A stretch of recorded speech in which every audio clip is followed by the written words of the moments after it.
It is peak best shape of your life season. It is peak who's running with the one season.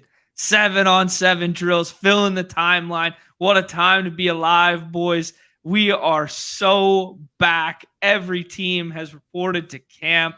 This is Micro Edge's season to a T. Too much news. There's just, not even news, just too much shit going on. There's just too much going on out there. And I have really overestimated how much I thought the markets would react to different news. I really thought that there would be bigger shakeups with everything that's come out. Like, for example, the Saquon stuff that came out, some good news, and he's barely moved. So right. I don't know, man. I guess the market is way more disciplined than I realized so far. I say that, but I also just drafted a JT at 27 on Pete's Best Ball Breakfast. So there is that. But what are you complaining about? What are you complaining about? That's the dream. No complaints. No complaints. GM, all our friends in the chat hanging out here. Yeah, man. It's I think it takes a while for it to manifest itself in terms of ADP. It takes a while to manifest itself in terms of conversations, but I don't think it takes a long time to just see it happen in one isolated draft, right? And I think that's what happens this time of year, right? Mm-hmm. It'll be like, oh, little Tony news blurb, boom, next draft, Richie James goes in the 16th round. It'll be like little stuff like that we're going to see over and over. Yeah. I'm excited for this show, I will say. I don't know about you guys, but I saw Jahmyr Gibbs basically with a nice flat-footed DB coach uncovered into the end zone, and I pushed him up to the 112. So, dude, I'm pumped. Do you guys follow 32 beat writers? A good account to follow. No, I don't. They are a good account to follow. I will say it is nice. Like you get you won't miss a damn thing if you follow 32 beat writers. They retweeted a picture of Kelsey. Dude, ghost defense. Literally no defense on the field. Retweeted a video of him catching a touchdown from Patrick Mahomes with no defense on the field. Oh, he scored? Okay, well that's one I want to see. That's good enough for me. Screw my non-existent JJ exposure. It's all going to be Kelsey. Shout out John. We're gonna get over the field, baby. That's how I had to turn off the retweets for that one. That was an immediate. I never went to an account and turned off retweets faster than when I saw that video. Don't put that on my timeline. Don't put that shit on my timeline. Look, he's wide open. Oh man, run with the ones. Travis Kelsey. I'm more interested in the Switch story than I am about a freaking uncovered touchdown. Shout out to baseball crowd last night. Dark Sheep from the Sheep seats doing it after dark sheep. Is it after the new After Dark Sheep contest? That's what we're calling it now. Yeah, I saw that one. And then pause if you heard me say this one before. Lake, aka Lackey, with a Mets onslaught takes it down last night too in the main. Where does he get his ideas? There. Yeah, it was awesome. What I love about Sheep, I just will say, is shout out to Nezzy and the Low Volume Bros. And when we like to preach, you don't have to have it. Only 5 entries. Only 5 entries. And he took it down and had another one up there. So shout out Sheep, shout out Lackey. When you see Lackey drafting Mets, just follow suit because it's going to be a Mets slate. He's dialed on the Mets days. Yeah. I mean, I liked them a lot, and I got some, and I had a lineup that had definitely a chance to overtake it, but Tatis and Goldschmidt just want to do shit. I know. But I also shout out Chipster getting second in there. I mean, what's new? Basically, the new Sam Olsen. In which one? The late night. It was Sheep and Chip back to back. I wasn't even in it. I just saw Sheep's tweet, so I just. Nice. Congrats. Yeah, he didn't even want to put the 1-2 and give Chip any more praise than he needed. So he just wanted to show his. You know what I mean? Yeah. Good for those guys. Good day in baseball. We were close. The process was there, and now we've got a 5-game slate. So we were talking about how it's Pete Alonso's inevitable one of these days, right? Like he had to be. We talked about it on the morning show, and sure as shit comes all the way back there. Let's start. I'm just gonna rapid fire the news things and cut me off if you guys want to say something or have a stance on it. Yeah, go ahead. Jimmy Graham signed a 1-year deal yesterday. I thought it was a 1 day, like genuinely thought it was a 1 day, like see you off into the sunset kind of deal. It's a 1-year deal. Okay. I have no idea what that means for Jawan Johnson, Taysom Hill, the rotation at tight end. I have no idea. But Jimmy Graham is playing football again, so I guess that's kind of cool. Yeah, right. Unreal. The Saquon one, which you alluded to, which was a 1-year deal, which is just a glorified franchise tag that makes him feel better. But it makes him feel better that it's not a franchise tag, I guess. Josh Jacobs not reporting. Team supports the fact that he's not reporting. This was the real one, and Hayden was all over that one, where it's just like, yeah, and I'll show in the BBM data right now that Zamir White is the highest riser over the last week and a half, and kind of rightfully so, because we've talked about it at length how he's like trying to set precedent, right? Sky Moore hype train right now for sure. I can see that Mecole Hardman a la 2001 meteoric rise for Sky Moore here. If we keep getting bad news about Tony, like there's FUD right now. He had the offseason knee cleanup surgery, whatever the hell that means. But then he tweaks it on a punt return, and Ryan Reynolds from 33rd team made a pretty sharp point of it's kind of alarming that he was on punt team to begin with. Like I was trying to think through wide receivers who are on special teams or good wide receivers who are currently on special teams. Chad brought up Percy Harvin and CPAT, Minnesota bias there, but I was trying to think of other ones. AB was always playing special teams, and Tyler Lockett was always playing special teams. But outside of those two, man, can you remember like a WR1 for your team that was a special teams guy? No, it's definitely rare. And I mean, yeah, it's like the last thing that the Tony Bros needed was yet another like data point that says that this guy is like a major red flag in your portfolios.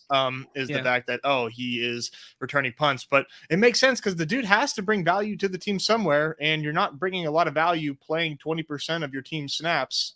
So, I mean, he's a yak monster. It makes sense. Oh yeah, he did. I think for a little bit, didn't he? Tyreek? Yeah, chat bringing up Tyreek in the same situation, and Deshaun as well. So there's two other ones there. It's rare, but like obviously, if the skill set is there, anyways, just they hope he's ready for week 1. God, like slap that Tony Q tag on a couple weeks earlier here. I won't take him until he goes to 110. I will say, like, I'm not doing the Tony stuff until he goes to 110 personally. Okay. Personally. Yeah, you want him and Sky Moore to flip, basically. Well, he's injured, so that means he's bumped up an extra 10 spots for me. So I can't do the Sky Moore shit. Newbie's double tap into 2-3 turn with Jacob DeGrom and Tony. He's just double tapping it. Oh yeah, and then the 101 was Trout, so you know. Yeah. I love it. Bless. Visca working out of the backfield right now. Kind of fun. I mean, that's kind of fun. I missed that one. Sam Sherman put out a tweet yesterday of his his top 10 Taysom Hills in the league. Yeah, and Taysom Hill wasn't even number 1. Deebo Samuel was number 1. That was really funny. Yeah, it was really funny. But he had Visca on that list, so that's kind of cool, kind of funny. Amari tweaked something. Shocked. Elijah Moore's doing work. Apparently doing nice work as WR1 there. So we might see a little bit of an Amari slide. And then the one that you alluded to off the top where you got JT to fall to 27 is JT's on the pup. And we've said this at length and we've said it at nauseum and we'll say it again, that preseason pup doesn't necessarily mean anything. We've seen guys come on and off it already, but there is one added caveat with JT that I will say is he wants to get paid. Like he wants to get paid now. He's said as much. He has vocal quotes about how he wants a contract, this and that. So this pup plus contract thing could go hand in hand. I don't know. It's just a theory. It's just something I'm thinking out loud about. I don't see any reason for him to fall too far, but I do think with the news from him and the news from Saquon that their ADPs flip over the next week. They should. I think it might take, for whatever reason, it's taking longer than I would have expected for this flipping to take place. But I do think by next week we do see it. Like, let the weekend hit, let some people draft, and like really start to grind the news a little bit more, and I think we see it. Okay. Yeah. Neumy, you think we see similar there? Yeah, I'm right. Yep. Cool.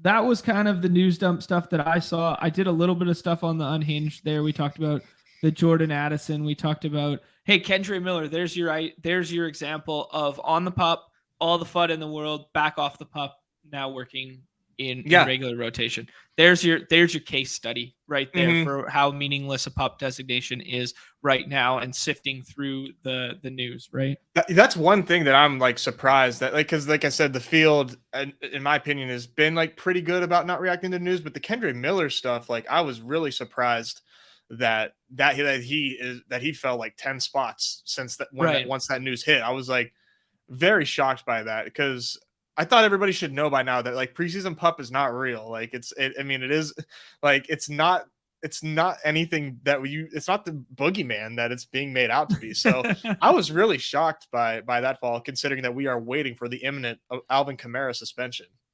Right. We need a pup counter right now. How many times are we going to say pup on this show? We're not even referring to the cup. Unreal. Yeah, it depends if they drop the puppy in the middle here or not, right? Yeah, another fast one. Okay, let's jump into BBM here. Oh, here's another one in the chat. NF42 adding that Komet just signed an extension with 32.8 million guaranteed. Nez, you've been all over that Bears offense and been all over that mini stack of Komet plus Fields. This must make you feel good about that decision. Yeah. It doesn't make me feel bad. I will say that. Like in reality, like, it doesn't mean it. Like it truly shouldn't affect range of outcomes at all. But like, it definitely is, like, when somebody at the top of your exposures gets an extension, like, you don't feel bad. Right. Yeah. I mean, if this is MLB, if this is correlated to MLB, that's like a good 20 to 30 spots of ADP rise. But it is. Or it could be a death knell for, it's not a new team, but you get a little Trey Turner action, and it turns out you turn into a pumpkin after you get the $300 million bag. Oh, man. Oh, nice. You got some data?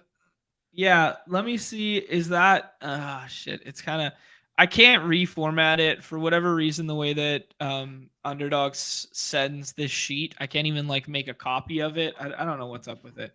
It doesn't give me the usual Google Docs options. Anyways, I will just reiterate. This is all BBM data. This is from the 17th to the 24th, so 2 days out of date, but their most recent dump. Very interesting that Leonard Fournette is pushing up, which I don't know. Like, we're is that you? Anticipating. Is that all you? Yeah, it's probably just it's me. Literally right? all. Yeah, it's probably just me. You're right. But Zamir White, as we alluded to off the top, 12.6 spots. Sky Moore, baked into the Tony news, is 6.82. Leonard Fournette is 8.62. I don't know if there was an odds change in potential landing spot. I don't really know what's going on there. Or maybe people at the back end of draft boards are just like, hey, fuck, what do I do now, Leonard Fournette? Right? That a very real possibility that without camp news and camp clarity. Oh, one thing that I was going to say with the JT stuff is the fact that JT might not practice for the next like week or so is we might get a little clarity on who the number 2 is there, because I've taken a little bit of Zach Moss, but I've taken no Deion Jackson, and who's the other guy that's there? Hull, I believe. Hull. Yeah, Hull. Yeah. I've taken neither of those two, but we might get a little clarity there. Just Yeah. It's funny you're Leonard Fournette when you're like, oh fuck, I'll just go draft Leonard Fournette. I feel like that's what a team's gonna be like in August. Like, oh shit, what do we do? Oh, okay, we're just gonna go get Leonard Fournette. You know what I mean? Right. It's just gonna be like, oh shit, I guess it's Leonard Fournette. See what he's got. Then he's gonna go somewhere. He's gonna go somewhere. They're all gonna go somewhere. Contrary to what our boy Chip believes, they're all gonna go somewhere. So where they go and how they produce, but. Yeah. Some other risers on this list. Kyler Murray. I guess we've gotten a little bit of good news around Kyler, where there was like that report that wasn't really a report that was like he might be ready for week 1. So he's pushed up 3 spots. I mean, it's almost negligible. Mecole Hardman is pushed up 3 spots. I think people are just confused that he's still on the Chiefs. They're trying to capitalize on that Tony magic. I'm rotating Mecole Hardman into my exposures too. I will say. I like it.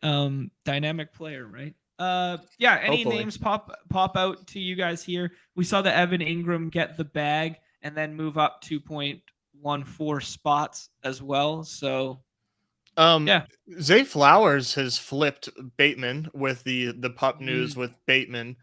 Good call. That seems to be warranted in my opinion. I am kind of like regretting not having more flowers in my exposures right now, because I do take a lot of Jackson and obviously stack him.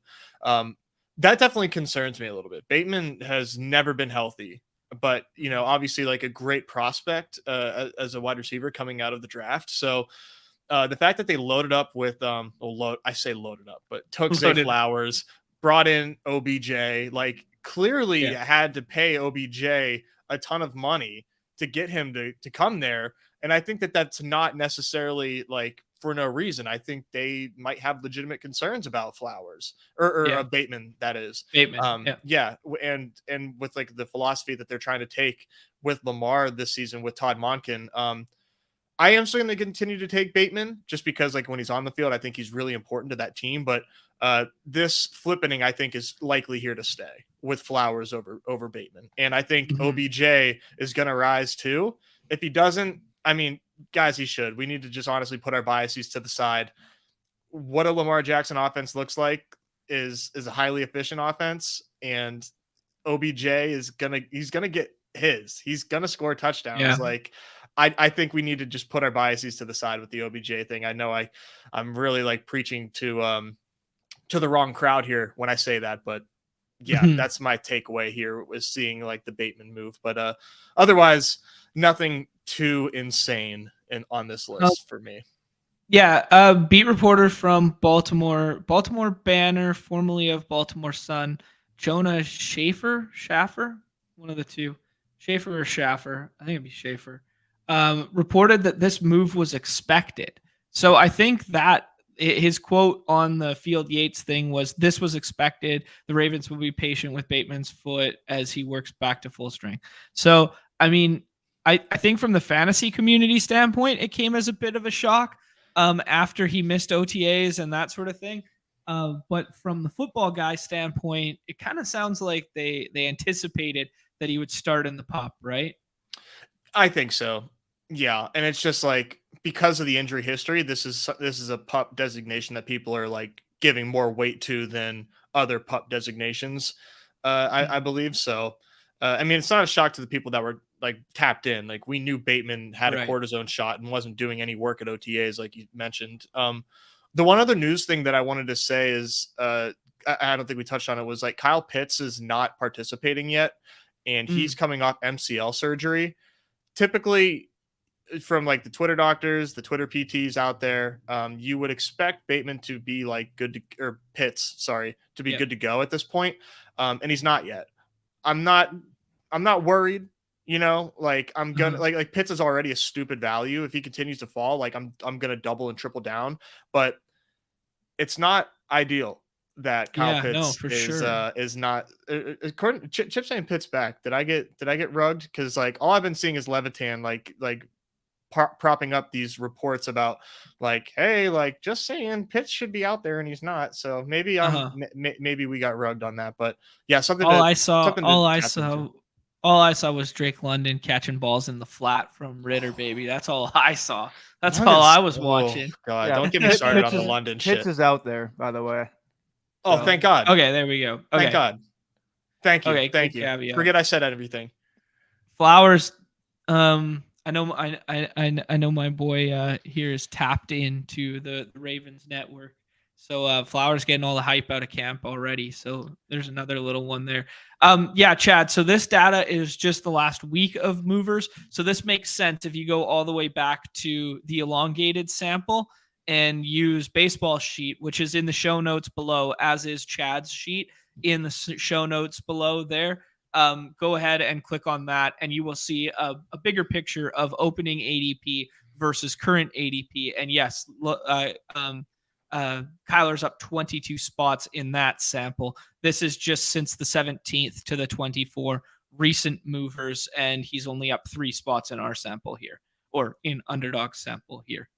Anything else you guys want to say? I'll move to the fallers side to see if there's any names of note. I think the Tony stuff will take a little bit to catch up. Yeah, no surprise that it's both Tennessee guys here. It's Chig and Burks, and then Kendre Miller. That's going to normalize pretty soon. There, Wandell Robinson. Yeah, I mean he's probably. I'm buying the Wandell Robinson dip. I will say. Interesting because Pete was talking about closing line value on players that he thinks that will be his worst because everybody was kind of taking him early BBM season in like the 150s, and now he's readily available and or sometimes undrafted in the back end of the 200s. I got lucky because I was not taking him. I was opting for really. Well, I mean, I think if you took any Giants wide receiver early on, you lost a lot of closing line value. So I say like hooray on Wandale, but like I was also taking Jalen Hyatt when he was going in that range too. So I lost on Jalen Hyatt. So now I'm cycling out Jalen Hyatt and bringing in Wandale. Wandale is, obviously like he was only healthy for like 4 games last season, but like he did a lot in those 4 games and wasn't just like intermediate stuff and like in screens. Like he was like running crossing routes through the middle, doing a lot after the catch. So I'm hoping he gets healthy. Okay. Yeah, I like it. J.K. Dobbins started on the pup. They brought in Melvin Gordon for the $3.1 million.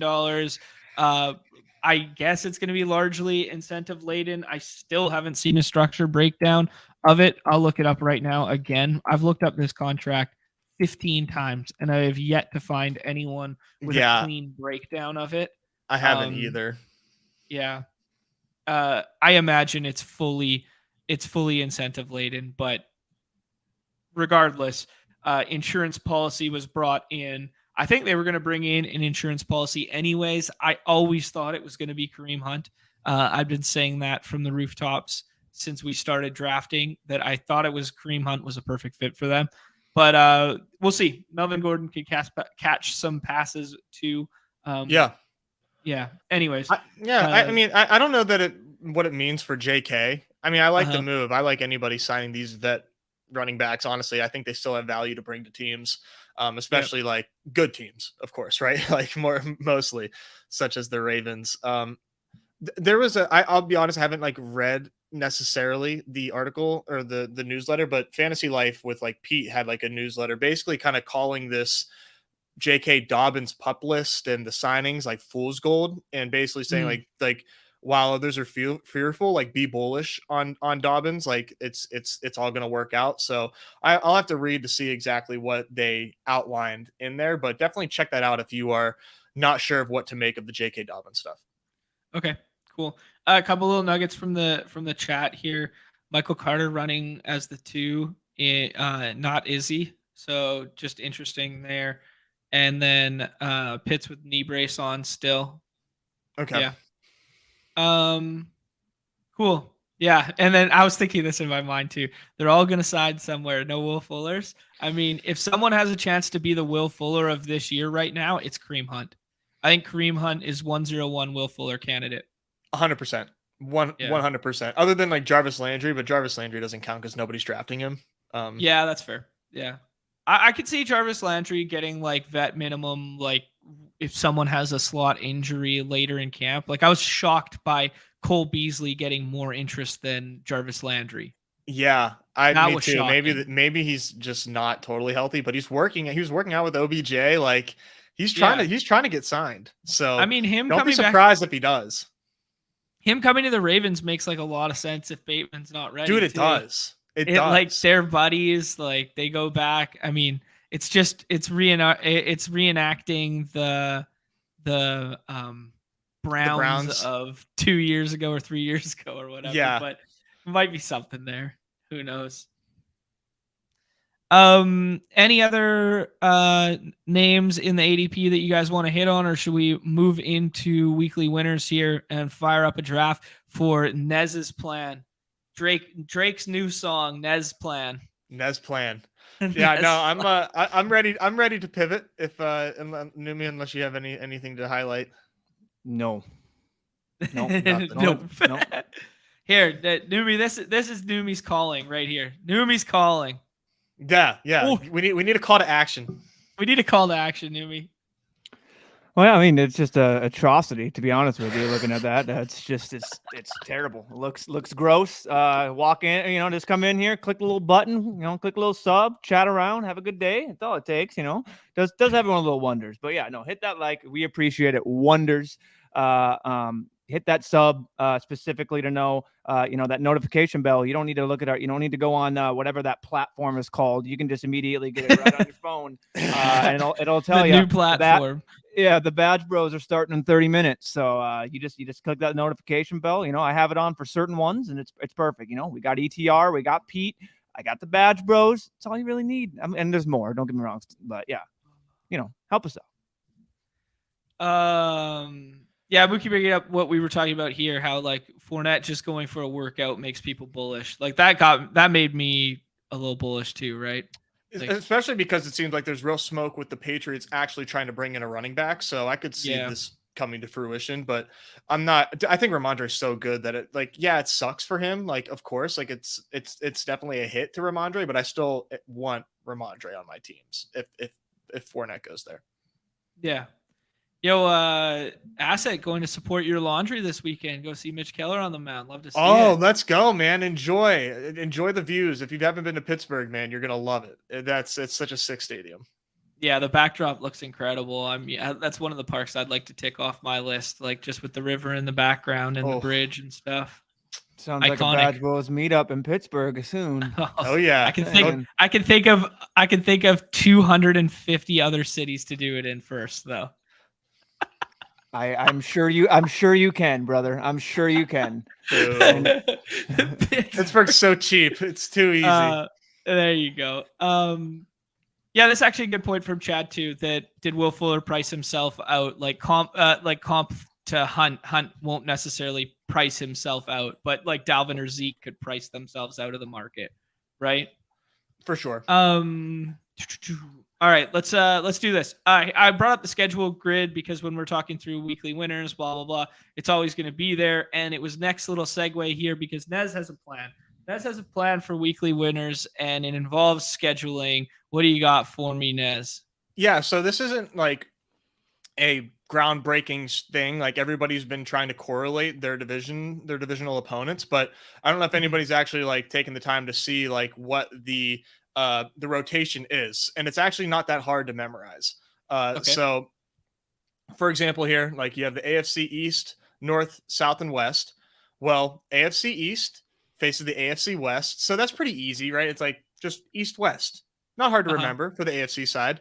I'm really hung up on what the difference of intra and inner is. Well, inter would mean according to NFL.com, because this is where I ripped this from, is means that the NFC side. So like they face every team in the NFC East once. Everybody in the AFC East does. Okay, so gotcha. Cool. Okay. It's the 17th game you can just like throw out the window. Like that doesn't mean week 17. That just means that their 17th game is an NFC South opponent. That doesn't matter to me. Okay. But what's easy is like AFC East faces the West, the opposite direction, AFC West and NFC East. Like, okay. You know, so like if you just like try to commit this to memory, I don't really have a cute mnemonic for you, but it's really not that hard. And then you go to AFC North, they face their opposite AFC opponent in the AFC South. Right. But it's Northwest. So that's like the one thing to remember is like for interconference, like it's Talking Northwest. Like Kanye's kid right now? Yeah, there you go. Cuckoo. AFC South, though, they face the same interconference opponent and the opposite AFC opponent.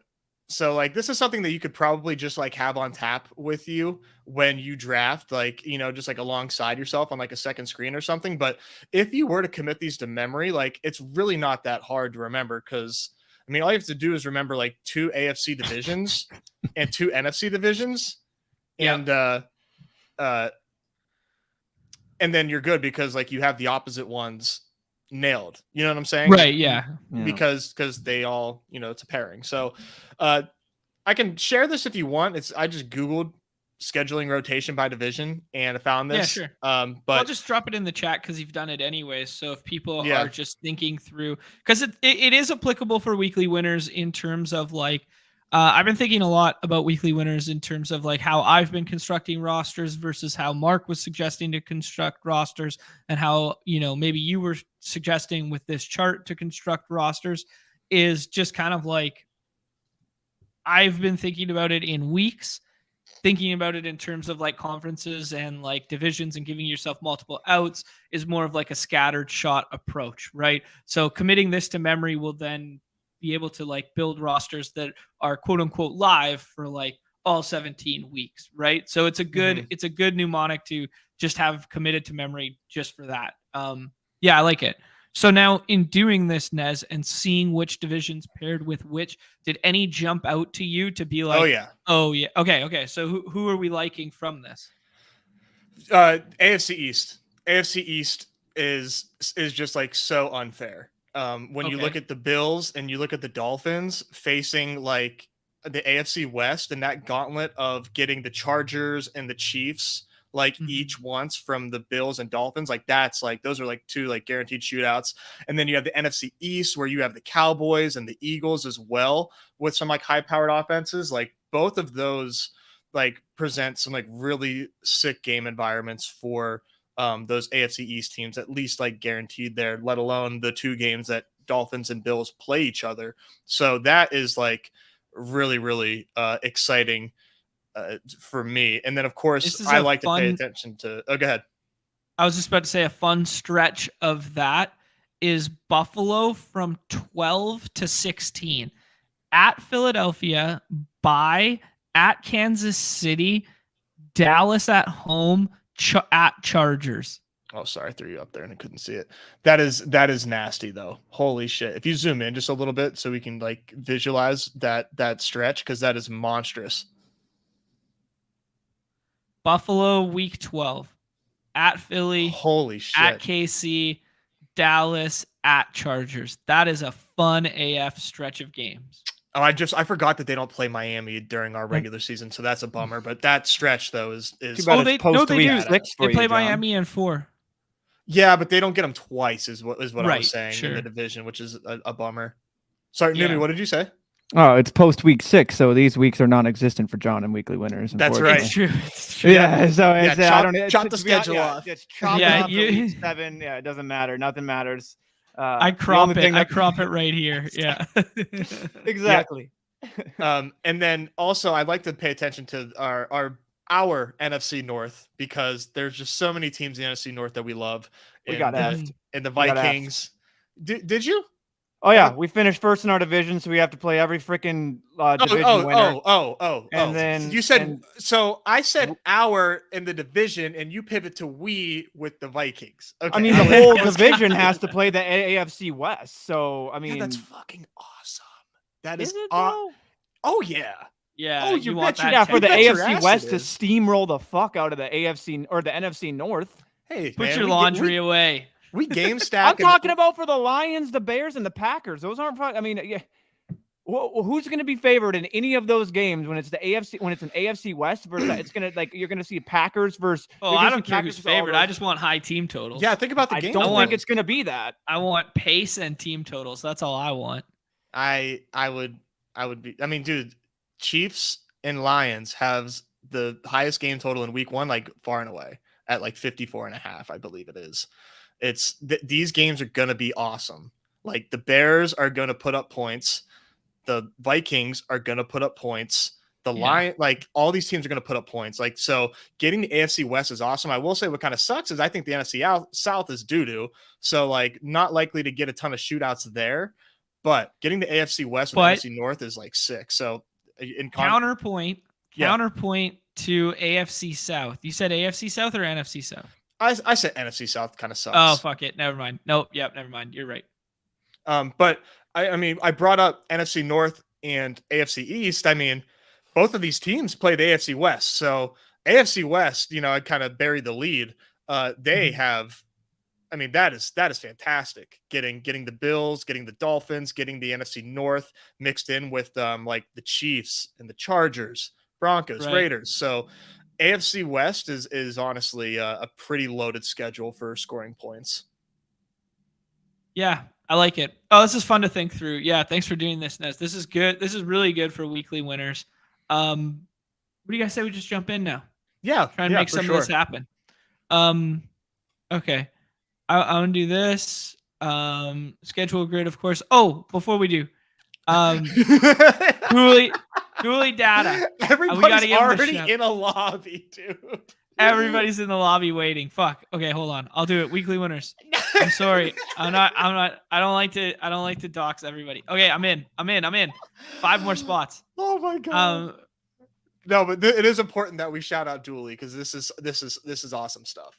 Yeah, it's Dooley, right? Not Dooley. Dooley. Okay, Dooley data. Did a little bit of research. Made me feel smart about my Taysom Hill shit, but has put together. There we go. He's here right now. Yes, I'm sorry for the pump fake. I know. Yeah, he's here. But yeah, been just doing some good research here. You guys can read through the threads yourself. I retweeted it. I'll retweet it again on the BadgeBros account. It's getting, tons of engagement. Look at this, 90K views on the thing. But just simulating what happened last year with BBM roster construction, and then took a look at the onesie position in the tight end and how much they would factor in scoring. And then if you just keep clicking through the thread and it goes on and on, he did pairings with quarterbacks and tight end. He did all sorts of things. So I can't do it justice. I'm not smart enough to speak on his behalf. Just go read the thread there. I will drop the thread in the chat right now. But some very cool information to work through there. And as he alluded to in the chat, that the quarterback thread is coming later. So love to see it. I love it. Yeah. That's so awesome. Thank you, Dooley, for breaking that down and giving this to us for free. That is awesome. I think that's the way to attack this, man, is by starting with the onesie positions and doing a breakdown as far as like weekly ceilings, because that's what we're playing for every week is just first for the week. And I think analysis should definitely start at the onesie. So Dooley, can't thank you enough for doing this and formatting it in such a way. Absolutely. Yes. Thank you. I will go ahead and add into the evergreen chart that I keep going back to, that's pinned in our Discord, the John Boy Beats historical scoring, as another just one that I keep clicking on when doing these drafts. Just a great visualization of where spike weeks came from last year just by, overlooking it. And I mean, situations change and players change and player archetypes change and blah, blah, blah. But it's just amazing visualization to be like, okay, yeah, we found some spike weeks. Like in Dooley's data there, it was the flex scorer in the optimal would have come from the running back 45% of the time, the wide receiver 45% of the time, and the tight end 10% of the time was kind of like what he had found. And that lines up so beautifully with what we did last year in our battle royales. right? Because Yeah. certain weeks, we were like, hey, we got to prioritize running back. Certain weeks, we got to prioritize. So when people came in here, what do you do with the flex? How do you like to build? Are we building 1-3-1s? Are we building, like 1-1-3-1s and blah, blah, blah, right? So yeah, it was fun. I'm Team CD Lamb here. If Nez, if you had a different plan, I'm all ears. Yeah, what do you guys think? I can do CD. Okay, I'm good with that. Devontae Adams starting to get some respect. Good. About damn time. I mean, heard some smart people say that Jimmy G isn't actually that big a downgrade. Yeah, I've been a lot of conversation about like what Jimmy G actually means. Oh, this is interesting. This is interesting. You can opt for the premium quarterback. We know Josh Allen plays that division. If we want, you don't want to do Chubb. Or we could do Jalen. No, I don't want to do Chubb. I want to do one of these three. I would say Amon-Ra. Okay. We got that week 17 correlation. That's right. I think Amon-Ra makes sense for somebody like yourself, John, where like you really like to focus on the first half of the season. And Amon-Ra having so much extra added opportunity without Jameson Williams there for the first 6 games, I think bodes pretty well for him. And if we take a look at his schedule as well, he starts off with KC, gets Seattle, Carolina. He's got a pretty decent stretch of games there in the beginning. That could be fun. That little Seattle Detroit game. Seattle Detroit, yeah, that was where I made my money last year. Was when Hawkinson went off because I think Amon-Ra got ruled out that game. So I went. That's when I took Reynolds and Hawk. That was the week that we determined that holy shit, Hawk runs all the same routes as Amon-Ra St. Brown. This team makes no sense. and then it was like a 1-for-1 replacement on the week. Hawk breaks the slate with Josh Reynolds, breaks the slate in terms of like that. And then they trade Hawk because the team goes, holy shit, he just does exactly what Amon-Ra does. This doesn't make sense. We already have Amon-Ra. Let's get him out of here. Okay, so don't quote me on that flex data. It's not actually, it was just he was attributing late net round numbers to it. It wasn't like 100% accurate, but I think it's still like a good exercise to think through because it was stuff that we were doing in the Battle Royale so frequently last year. Yeah, and it's funny with the Battle Royales, it was always like whatever won last week was who people were putting in the flex the next week, Right, yeah. Very interesting to see Saquon still on the board. Yeah, and to see Josh Allen still on the board too. I was considering us taking him over Amon-Ra just because he's really easy to stack. Yep. Josh Allen, that is. Yeah, and then if you also click to our sweet chart here, we do know that they get Dallas. It's week 15, but there is a little bit of correlation to go there with the CD Lamb stuff. God, that Bill schedule is ridiculous. I can't. The Bill schedule is a lot of fun because we were talking about that week 12 stretch. You can also just go ahead and look at 9 versus Cincinnati. If Denver's better this year with Sean Payton, that could be a fun one in week 10. Week 11, you get the improved Jets with Aaron Rodgers there. Like this schedule is a lot of freaking fun. Yeah, if we're any bit right about these offensive assumptions, that's going to be a ton of points being scored.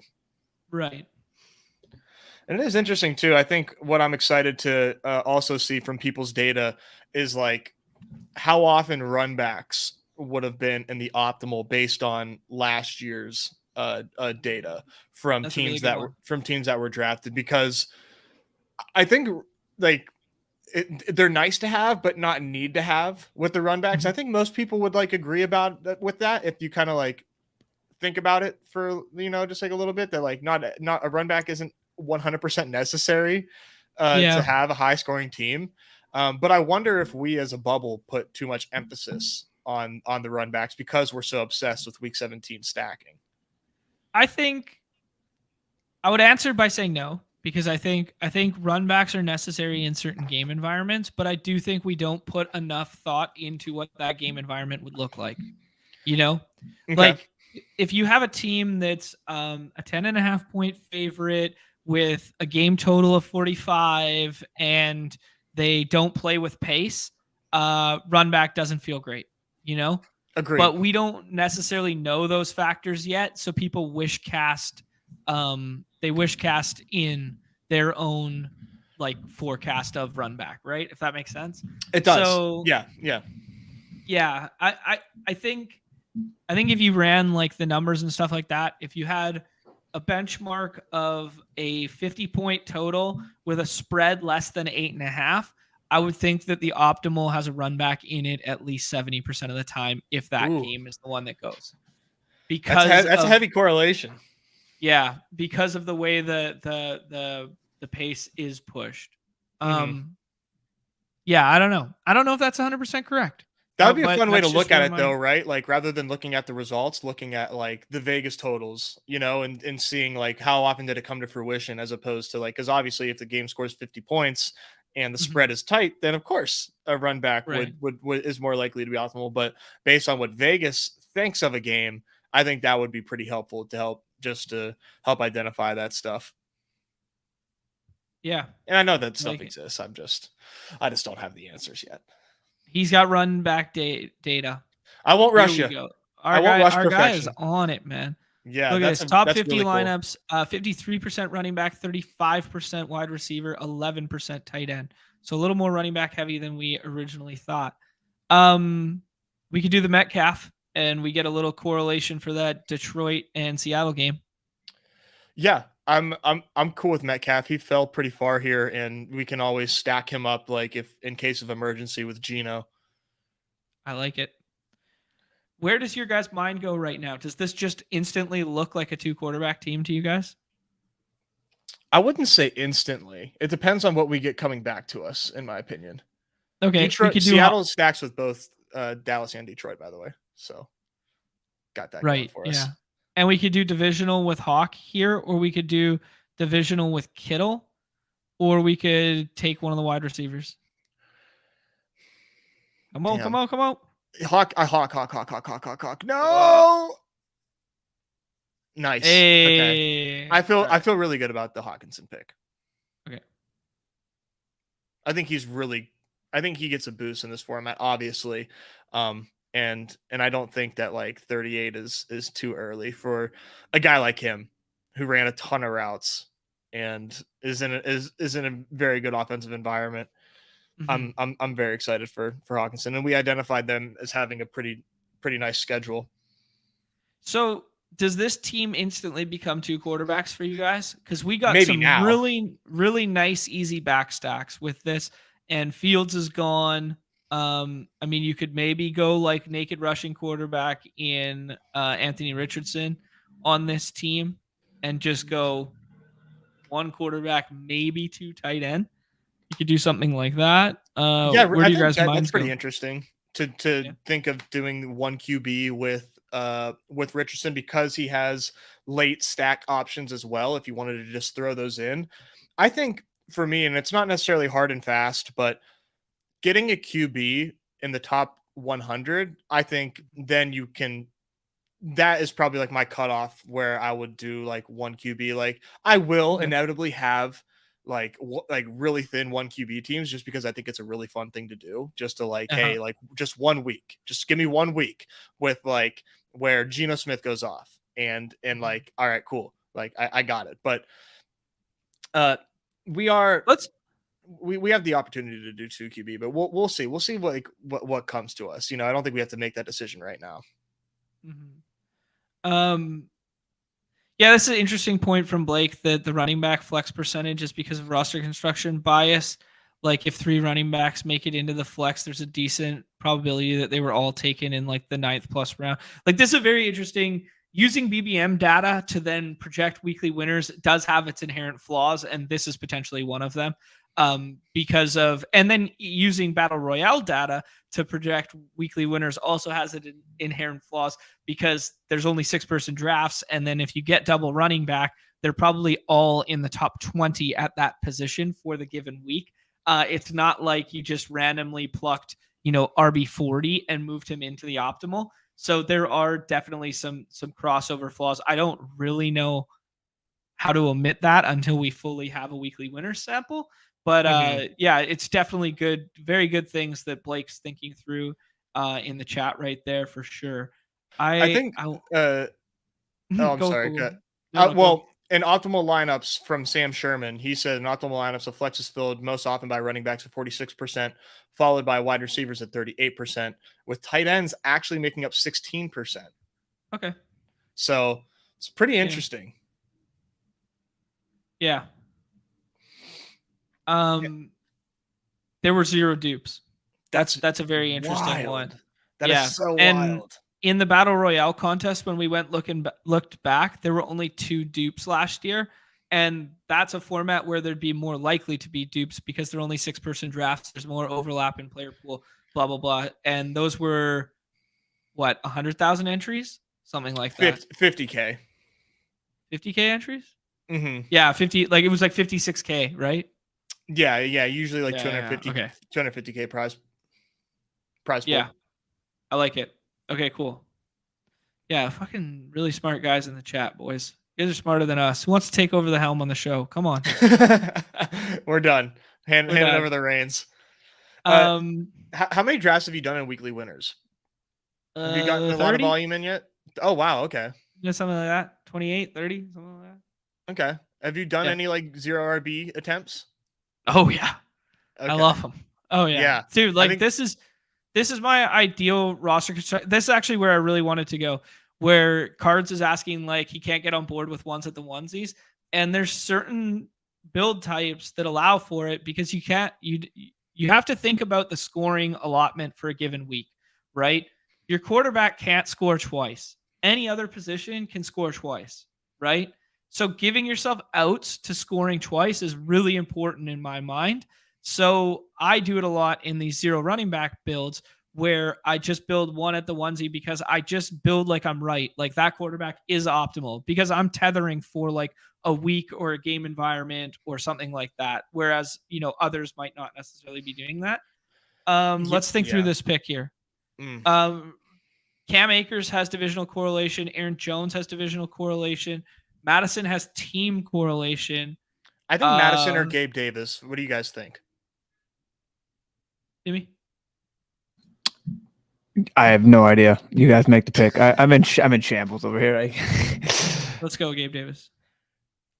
I like the Gabe call. I like the Gabe call a lot. Yeah, we get that Buffalo. Man, we're looking deep in the schedule here. Oh, Buffalo, Dallas. That's lifetime away. Minnesota. Oh man, this is not how I build. This is Nez's plan. Nez's plan, not mine. Yeah. I think we go Madison here. Interesting. Okay. Sell me on you'd rather go with like the Minnesota correlation and then this becomes kind of like a Cousins team. Yeah, I think it opens up the door for Kirk Cousins' team on here. Like then if it is Kirk, then I believe that's likely going to be 2 QBs for us. But like I said, we'll just have to see what kind of QBs fall to us in the next 2 rounds if we get anything worth pulling the trigger on. But I think getting the team correlation is really important. We've heard King Cap talk about it and see it in his $1 million lineup where just having like just teammates tied together, and if things go well, everybody eats. And with Madison, like if there's truly nobody coming back to Minnesota, you just have to assume that Madison is getting like the type of volume that should put him in round like 3 and not round 5 or 6 in our case, if he is truly the only person, and if they bring nobody else in, then we should assume that he's getting like a workload that does not line up with where his ADP is. So you know what's counterintuitive to this team now? What's that? And this is my DFS broken brain right now, is this isn't a Kirk Cousins team to me anymore. No? Yeah. So like when I run the offense through like in BBM, this would be a Kirk Cousins team to me. When I run the offense through like Hawk and Madison, I then run the quarterback and pass catching through someone else. Interesting. I mean, like, I don't blame you, but in my opinion, it's like Kirk can still work because so many people are going to for be tying sure. Kirk to like Addison and Jefferson, where we Yep. get the uniqueness because hey, we used our wide receiver pick on Amon-Ra and CD, and now we're Yeah. different than the Kirk teams because every other Kirk team has Jefferson, and there's going to be a lot of Jefferson Hawkinson teams, but Yep. we have different wide receiver ones, and you know we still have Geno to pick. Like we have a lot of we left ourselves open Thank you, Dooley. at QB. Peace, Dooley.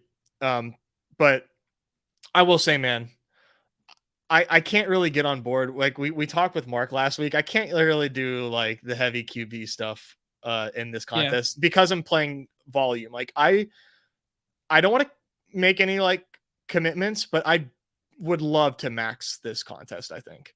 Yeah. I think this lines up like this type of contest is like really good for like we covered the daily contests every day last year. Like I think if anybody has an edge, it's you know, this is sounding very pompous, but like it's not like we like dude, we lived and breathed the BR streets. And this is a Absolutely. brand new contest with a lot of alpha. Like the more I've been thinking about it, the more I'm like, man, I really just want to like go for it here. And because I plan on doing volume, I think I need to, you know, go all or nothing in every team that I build more or less. But that doesn't mean I'm always doing single QB. Right. That's fair. Yeah. Yeah, and Chad bringing up in the point or the chat, GA saying the same thing here, where like you know he had 32 catches last year, right?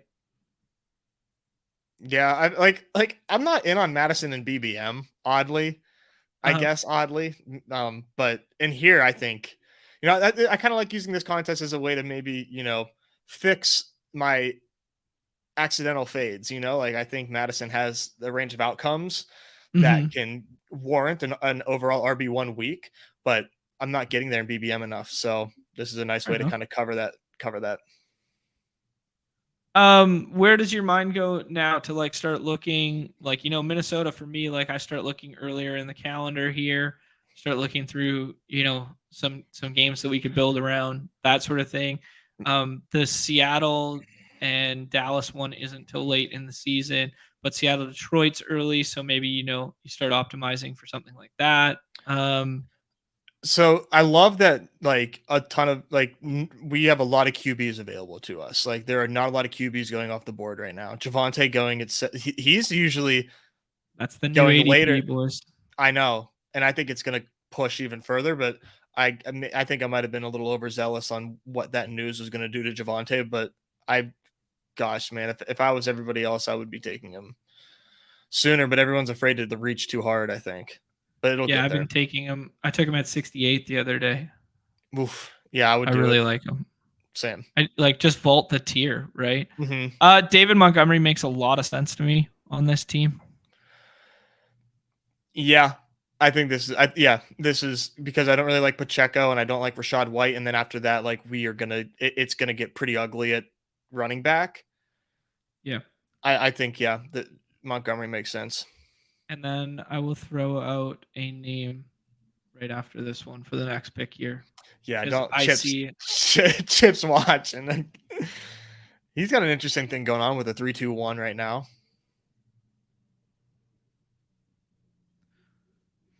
Kind of a fun little spot to do like Deshaun Elijah Moore, like as like a mini.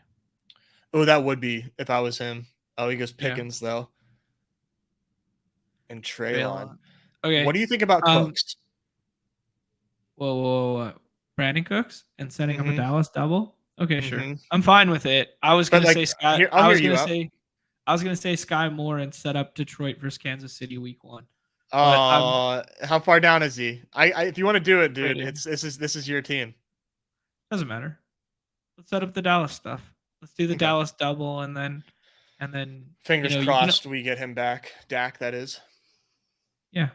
I mean, nobody's going to take naked Dak in this format or in this room. They shouldn't.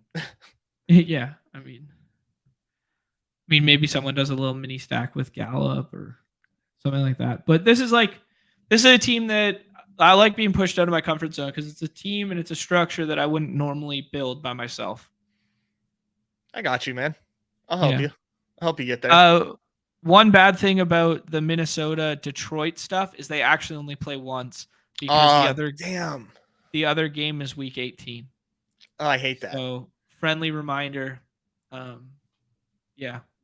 Yeah, that's what I really need to memorize is week 18. Now that I'm committing myself to weekly winners the rest of the summer, I need to get my week 18s down.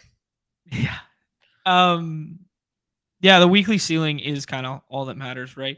And that's why I've 100%. been talking so much about like mean projection in these middle rounds, that you can just scroll the F down and forego this middle round and just put like 5 round 10 guys together if they correlate better. You know? Yeah, no, it's definitely something to keep in mind when you're doing these drafts, is that like closing line value doesn't translate the same. Yeah, exactly. This is a very good question. Reach versus value versus reaching for correlation. If DFS had no salaries, would we view this differently? We talked a lot about this in the Battle Royale stuff because Pete made the very nice assumption that when you get ADP values in the Battle Royale streets, it's effectively building without a salary cap. It's like building with an 80K salary, whereas, you don't have to sacrifice mean projection to go elsewhere. So it's a very good question. And the way I answer it is, when you read the room, that you eat the value when you can get the value, right? Like yesterday for the baseball streets, for instance, if you can get an Atlanta triple stack that's not available in every single room, like just take it. Just take it. Forgo your plan for that room and open up another room, right? Like this, because these games are not like, one draft isn't the be all end all of your portfolio. So you have to open your mindset to doing that sort of thing. So there are certain rooms and certain archetypes where reaching is predominant and value is predominant. But I would push back on weekly winners that basically after like the 8th round, something like that, like value versus correlation just does not matter. Just build a team that makes a lot of sense. I don't know. Yeah. No, I think that's a good point. Not that there's anybody arguing for this, but the straw man is like, oh yeah, we all want to get unique until like the value falls, and then we kind of galaxy brain our way out of it. No, definitely not. But big difference in the battle royales where the teams are much smaller. Pour one out, baby. Bless up Saints 19 for being a true OG player. At least he waited until pick 100. For being a real sharp-minded, astute player by taking Taysom Hill at the 101. At least he didn't let him. At least he let him fall to 100. Taysom is the real 101. That's funny. AKA 101. Pick 101. Taysom Hill went 101 in a weekly winners. Did you see that? No way. Are you serious? Yeah, it's on the BadgeBros. Check it out. Yeah. Hey, and for those wondering why Neumy so quiet, he actually has construction going on in the background. We're not just freezing him out. He's actually he's in timeout. Okay, we get Dak. Oh shit. All right. Yeah, Dak, and just take Dak and figure it out. Yeah, and then we can maybe do a second QB if we feel like it. But yeah, I don't know that I'm kind of down with doing a 2 QB build here. Yeah, let's see like what we get back, because we can build some backdoor stacks with whoever's left and complete a stack with who's here. Real gross. Oh boy, take me down. Get ugly.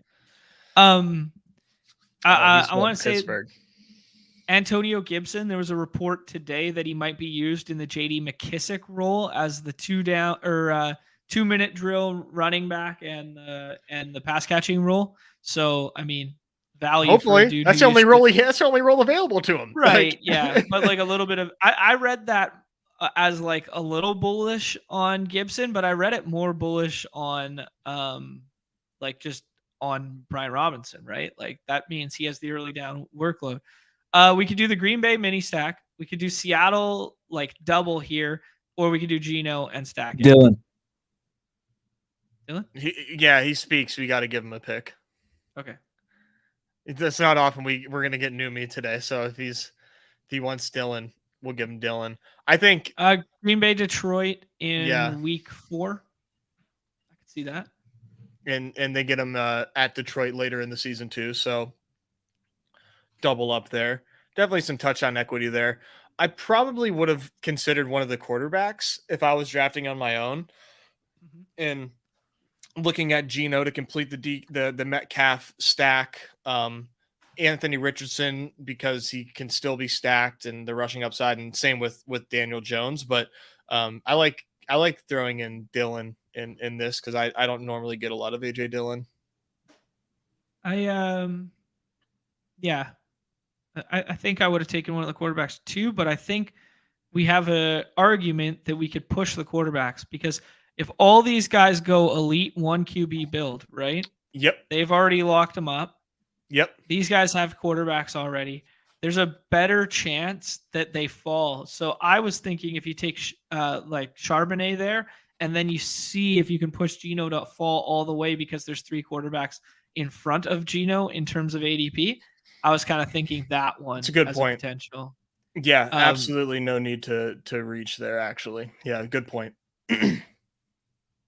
I just pictured his quads and I immediately wanted him on the team. So we can't hear anything in your background, by the way, just so you know. That's because I'm muting it. Trust me. You can't hear that? Yeah, a little bit. Now that you do that. Okay. I'll let you run the ship over there. But no, Dillon correlates pretty well there. We get 2 games with Detroit. For one, we get obviously the Minnesota stuff with Detroit once. Or sorry, let me look at Green Bay. Green Bay gets Chicago in week 18. So yeah, we get 2 Detroits and 2 Minnesota games with that pick. So there we go. I fully agree with Chip. This looks more like a BBM team than a weekly. Oh, it is. It absolutely is. It's the week 17 people that have divisional opponents. Maybe that's when everyone's zigging. Why not we just zag? This is the team that wins week 17. Why can't we? Why? I don't know. Let's the build bubble a 2, 6, right now 8, in 2. weekly winners is hilarious, and I love 2, 6, 8, 2 in weekly winners. I'm sorry. I love Mark for pushing back. And I love him. I love all the thing. Everyone just hating on him for the single QB and this yada yada, laughing at him, dead teams. I'm just like, because surely we all know exactly what is going to happen. Like, I really hope that it's like a multi QB week team that takes it down half, if not more, just so everyone can just go shove it. Because it's just like everyone's just, it has to be onesies, and if not, the team is immediately dead. You have to stack for this. You can't stack for this. You have to do that. It's like, well, if we all do that, who the hell's going to win weeks fucking 15 through 17? Like, I don't know. If you're doing a portfolio strategy, wouldn't it be smart to have a few?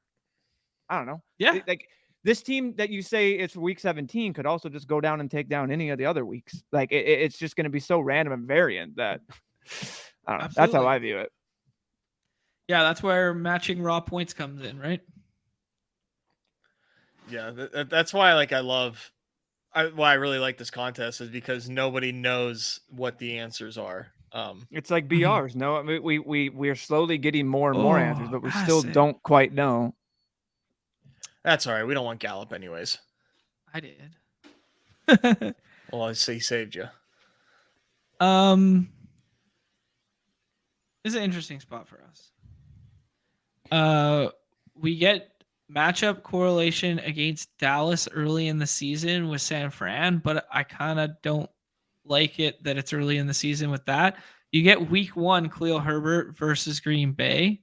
I like that, but my eyes go to Dobbs or Dubes and Goof, but okay. And who? Jared Goff. Jared Goff, but yeah, Chip's not taking Goff, so I was kind of thinking we take Goff on the way back. Goff would correlate really well. So yeah, we're gonna smash the shit out of week 17. Chip opting for that the Green Bay stack correlation there, like Green Bay stack.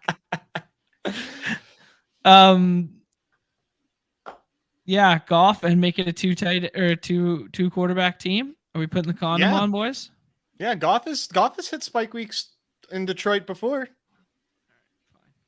Ask me. Ask me. I'll tell you. Okay, this team is way too pretty and way too BBM-y for me. Let's scroll the F down and get fucking weird now, please.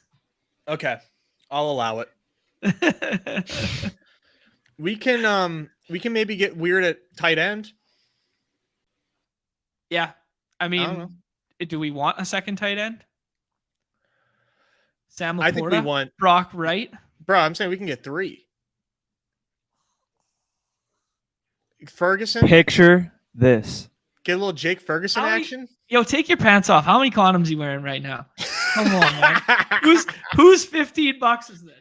God. Oh, dude, you gotta think. You gotta think. Yeah. The TE Here we go. TB Marvin correlation is like almost like that is like the strongest correlation that on a week-to-week basis. Yeah, it's true. I mean, yeah, but like, at what point is Jared Goff and Brock Wright going to be optimal? 0% frequency. Well, right? Oh, did we lose Laporta? How many showdown slates do they play on? Or how many island games are we looking at? How many island games we got? We're looking at a Thursday. Well, we got week 1 against the Chiefs. We got at Green Bay week 4 Thursday night football. We got we got 1, 2, 3, 4, 5 island games. So I'd say he's got 5 opportunities. Wow, they love Detroit, man. They love prime time. Lions, baby. They're taking that to a new level. When can you start flexing games again this year? Because they changed it, right? Oh, you can now flex Thursday night games. Yeah, right. Sunday night games in weeks 5 through 15 and 17, and Monday night football games weeks 12 through 15 are subject to change now. That week 16 Christmas Eve is locked in stone. Dude, this schedule could get crazy this year. Like some really weird shit could happen. And I wonder what that's going to do for BRs if they give us if they don't flex it soon enough, and all of a sudden the game was on the slate, now it's off the slate, and they released it on Monday night. No, I think they'd have to flex it like 2 weeks in advance to give the teams flying. Well, that's why I don't know the rules and all that, but that's another thing that can just get really weird is the teams just going cross country and all of a sudden. So it could be a bummer if because like you ideally based on like history would tell you that you don't want a team that you have a lot of playing on Thursday night. Like Thursday night games are generally lower scoring. That could be nobody's doing Thursday night football analysis like, oh, avoid this team, but getting a team that you have a lot of flex for Thursday night would be a huge buzzkill for sure. Mm-hmm. Yeah. More likely than not. Sam Laporta goes. There we go. We can take the condoms off. I have a name. It's oh my god. No, I can't say it now. We're in the danger zone. We're in the danger zone. I think I don't know. Maybe it's already gone. It's already gone. I'm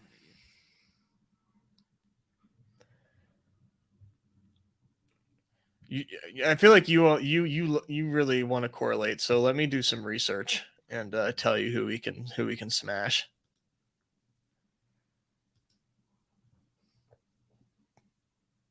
Am I blind? What do you? No, you're just Canadian. So I have a slightly better education than you? Slightly, he says. John, do you see this dude? He's like going mad viral on like Instagram now. He does like hockey. His whole brand is being a hockey guy. I think his name is like Frozen Tarps or something. It's like right up. That's a sick name.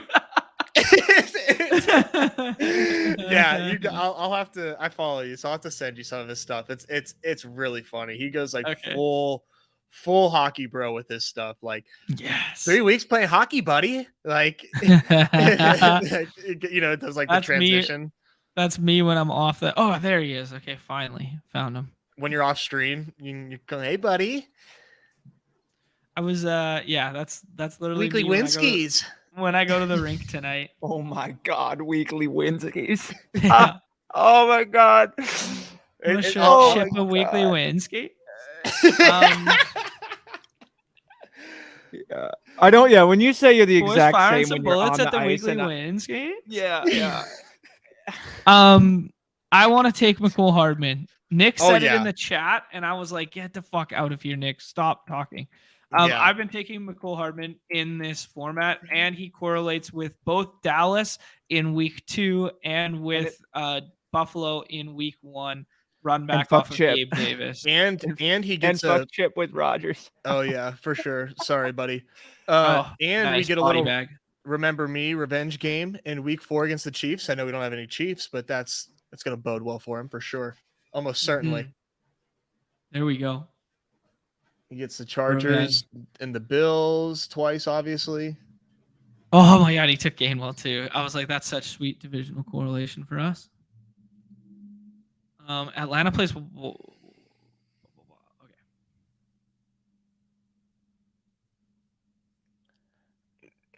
I have two picks that I want here. Mm-hmm. Yeah, I'm thinking about this pick right now. Do you guys see the training camp reports today about Adam Thielen getting all that work on the first team? You don't say. I'm starting to take Adam Thielen, but I like this one or this one. What do we want, Carolina? I want this one. I meant to pick Atlanta. I like Algier. Okay. I don't know what we were talking about Carolina. I was like, did you hear about the first team work? No, I was trying to click Atlanta and then I went brain dead for a second.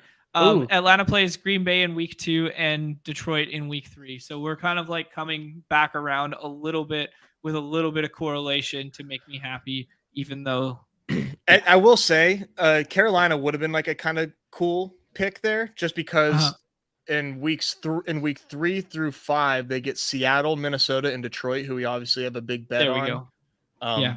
But no qualms with Algier. Like I talk about every show, like really good contingency value and standalone value as well. Yeah. I can only look at weeks 1 through 6. It's true, man. Understandable. It's true. Yeah, that's why I don't need glasses, Chad. I bet you both these nerds wear glasses. I wear blue lights sometimes, but I can't wear them on stream. It's stolen valor if I wear them on stream. You're just trying to look cool or look smart. I mean,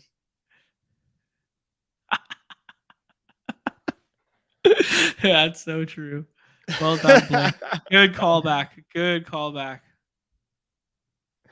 I feel like I'm the only person who hates this contest. Yeah, you might be on an island there, Ran. You might be on an island. I will say that, like, I love the contest. I love the structure. I love the gal brain of it. I love that it's something new. I love whatever. There is a lot of just inherent random variance in this, but so is there in every best ball contest. So, I mean, it's part of it, right? Yeah, no doubt. Why would I want? Oh, okay. Chip's pretending like he didn't want Mecole Hardman. And anyways, all right. If you say so. Oh, yeah. It's a great point.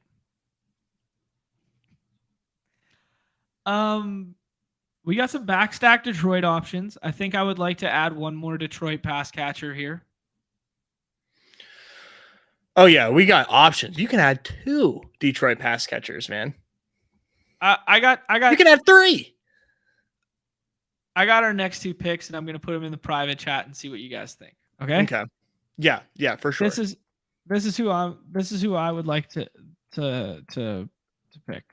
Are you and I think we can talk about this out loud. Are you anti Jake Ferguson on this team? Yeah. Okay. I mean, I'm not anti Jake Ferguson. I just think we need some scroll the F down running backs to go with it. If this was, BBM or whatever, and I think Jake Ferguson would be a really fine tight end too. I think this team probably plays better as solo tight end. I don't know. You could twist my arm into something else though. I will say getting Hawkinson as like the solo tight end is probably good just because he can go off without Kirk being like the must have. I would say, but and we don't know for certain that Ferguson is the tight end one either, truly. So sure. Yeah, that's true. Well, I was trying to think back to last year because I've heard a lot of people talk about that situation. And I'm trying to think back to last year for us that we thought the inverse. Where Ferguson... No, we did. Ferguson was the inline guy on those showdown slates? No, you're crazy? right. That was our assumption. Yeah. Yeah. Let me see here. Yeah. I'll bring it up here. Okay. I'm trying to do some look into this myself here.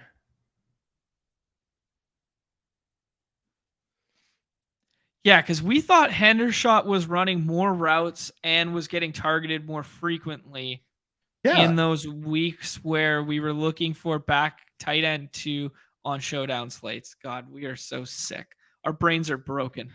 Should I do it? Yeah, do the one that I said.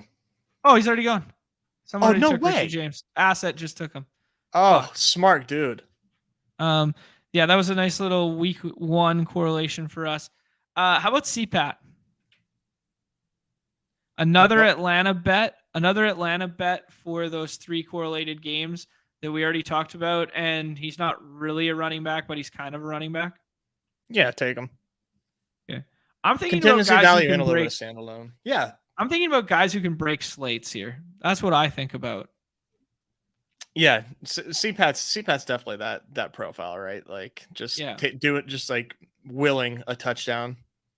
The next one that I think of, do you want me to do the Detroit guy or do you want me to do my rogue correlation guy? Oh fuck, do the rogue, go rogue, because Detroit will be there. Yes. Yes. Week 7 bye, we get a Carolina piece that gets mixed in. We go crazy with it. Oh, dude. What team has CPAT and Visca and Mecole Hardman on it? Before their last 2 picks are made. Tell me who. Up. Who does? Oh, that's awesome. Who does? It's not even that crazy. Damn clip, baby. It's not even that crazy. Quarterbacks are just to troll Neumy. Who do you go with? Oh, he added Love. he went with the old divisional foes. The old Green Bay stack. He's building out the double Green Bay stacks. That's great. Oh, that's funny. I'm trying to figure out how that's a troll to me, but yeah, we'll carry on, Chip. Yes. Oh, that's it's working, Chip. It's working. Yeah, James has been skyrocketing with the Tony news. That's for sure, dude. I'm so in on Richie James. Like probably to my detriment or to my downfall. But I just like what wide receiver room, and we're splitting the thinnest of hairs here. What wide receiver room was more talented last year? The 2022 Giants or the 2023 Chiefs? 2022 Giants. Okay. Isaiah Hodgson's, Richie James. They had Shepard for a bit, Slayton for a bit. Oh, that's you meant 2023. And Wandale. Yeah, Wandale was hurt for Does Kelsey count as a wideout? No. Who? I was like, Kelsey basically plays wideout, so right, lump him in there. No, honestly, that's a good question. Who was the other guy who caught touchdown passes on the Thanksgiving slate for the Giants? For the Giants, you named Slayton, Hodgins, James, Wandale, Tony. There was a dude. Sterling Shepard. And there was a dust ass tight end too that we played in the showdown slate one day. And it wasn't Bellinger? No, it was the other guy. Bellinger was like getting drafted earlier, so then we're like, what if this backup tight end goes? And I can't even remember the guy's name. All right, hold on. I got what about Kenny Galladay? He was on there for a bit. Yeah, Kenny Galladay. Lest we forget, man. Kenny Galladay. Lawrence Cager. Holy shit. Don't you remember Lawrence Cager with the 8-catch game and we were trying to play him in the showdown slate? I fucking was all over Lawrence Cager that week. I nailed it. God. Yeah. And there we go. David Sills. Well. David Sills was the guy. There you go. Oh man, that was a depleted wide receiver room. We're naming off like 10 people that at once. Do you remember? Because remember, Hudson and Bellinger were out for this week 18. Oh my God! It was you're talking about a week 18. What the fuck is a Marcus Johnson? Yeah, he was running routes for him too. My God. So like Wisconsin. There's just like nobody there on either team. It was like kind of like my point, and you know, Chiefs just want anybody that can just like do anything. And give me a little Richie James with Mahomes. If he could click with Danny Jones, he could do a little something with Mahomes. Going back to the Thanksgiving slate, do you remember who the QB1 was on that Thanksgiving slate? The full one, like yeah, the full, on the turkey, not the cranberry. Oh, the turkey. Okay, I can give you the games. Yeah, give me the games because I know. Well, I know 3 of the teams. I just don't. I forget who they're playing. It was Goof, Prescott, and Mac Jones, right? Yeah. Mac Jones played the Vikings. Oh yeah, Kirk. Giants. What do you guys think about Slayton? Usable early weeks, divisional correlation, blah blah blah. Yeah, I like taking shots on Slayton. And then I think this last pick has to be a running back. Actually, it doesn't have to be. There's one stack partner that might have been a better pick than Slayton. Type in Lions. Can we get Josh Reynolds on this team? It's Marvin Jones. Oh, Marvin. Yeah, I would take Marvin Jones over Reynolds, I think. Okay. The other thing is if we went with like backup running back to just give us like a dart. Like Malik Davis paired with a Dallas stack. Like that's kind of a fun way to do things. Click it if you want. I think Marvin Jones makes a lot of sense. Okay. I think we spent a little bit on running back capital. I don't know. Yeah. Like I'm thinking a lot where like spike weeks come from, and spike week comes from, backup running backs, right? Or like running backs that nobody else has access to. Like where do we get those points? Right. This was a weird team because it was like a 50-50 mix. It was kind of like a BBM draft with like a week 17 stack, but then we kind of salvaged it with some scroll the F down at the end. It's not as crazy gal brain or as hyper targeted as I would normally get, but I think it kind of worked. We'll talk through it in a second. Works. Okay, let's finish that Thanksgiving slate. Yeah, I got kind of I kind of like lost my own point here, but it was Bills at Lions, Giants at Cowboys, Patriots at Vikings. So I guess 2-part question here: who was the QB1 and who was the QB1 on the winning lineup?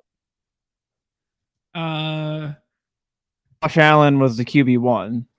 He was, and the QB1 on the winning lineup, wasn't it Danny Jones? Not Danny Jones. Oh, was it Mac? That's right. That was Jones. We played the Pats. Sorry. Yeah, fuck you guys. We played the Pats. No, you can say we. Just yeah. You take the laundry out of Neumy. There's no Neumy, so F that. Yeah. Yeah, it was Mac Jones is in the winning lineup. Yep, and that just like goes to show how freaking nuts those Thanksgiving slates were, because it was all like straight up like where you drafted from. That determined the winner. Or because there was you could Galbrain your way to the winning lineup, but But Josh Allen was going like 101 every single time. Right. Huh. Are you ready for these BRs to come back and these tiny slates and just like, those were so fun. Shaking. I'm excited to see how big we can get BRs to be this year. I'm like scared. I'm a little scared for how big they can get. Scared you're not rolled enough for the variance of these new contests. Yes. Yeah. And I wonder like what things will change and stuff. Like we got a lot to look forward to. See what kind of stuff they roll out. Yeah. Is the 2574 optimal for weekly winners? I mean, we just don't know. You paired both your quarterbacks and your tight ends together, give you some outs. Yeah, Mac Jones gritty week. There you go. You shut your mouth. The gritty week. That's so true. All right, let's hit the wrap it up box on this one. I think we should do one baseball to close, like one just quick little snippet. People can read the clubhouse and the Nez takes and the whatever, but I think we should do one quick baseball to close it out. But before we do, 52 of us hanging out, watching, do us a favor, hit that like, hit that subscribe, that notification bell. Does us wonders and keeps us coming back. Baby Stevie taking Melvin Gordon in the last round there. That was the first time I've seen Melvin Gordon go. Wow. And Chad was alluding to the fact that 11 Kansas City Chiefs were in this draft were drafted. So, I mean, you're searching for ceiling spike weeks from that. Yeah, maybe Stevie with a 1.674.